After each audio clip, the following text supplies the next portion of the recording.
ભાવનગર જિલ્લાના મહુવા તાલુકાના લોંગડી ગામેથી ચોંકાવનારી ઘટના સામે આવી છે, જ્યાં પ્રાથમિક શાળાના વિદ્યાર્થીઓમાં ફૂડ પોઈઝનની અસર જોવા મળી રહી હતી।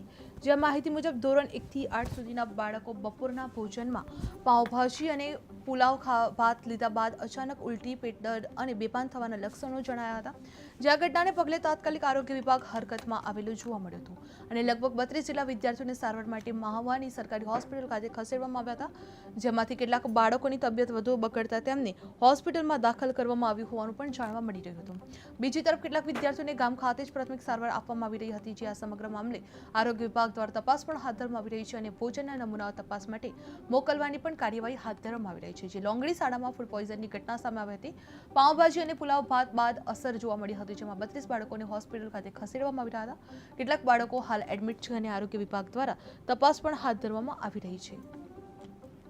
સાહેબ, અત્યારે જે બાળકો જે બાળકો છે અત્યારે લોંગડી પ્રાથમિક શાળામાંથી 32 જેવા બાળકો અત્યારે આવ્યા છે, જે લોકોમાં થોડાક બાળકોને ઝાડા ઉલટી જેવું છે અને ઉલટી જેવું છે, થોડા સ્ટેબલ બાળકો છે અને એમાંથી 5 કે 6 બાળકોને જરૂરિયાત વધારે છે એટલે એને દાખલ કર્યા છે અને બાકીને બધાને ઓબ્ઝર્વેશનમાં રાખેલા છે।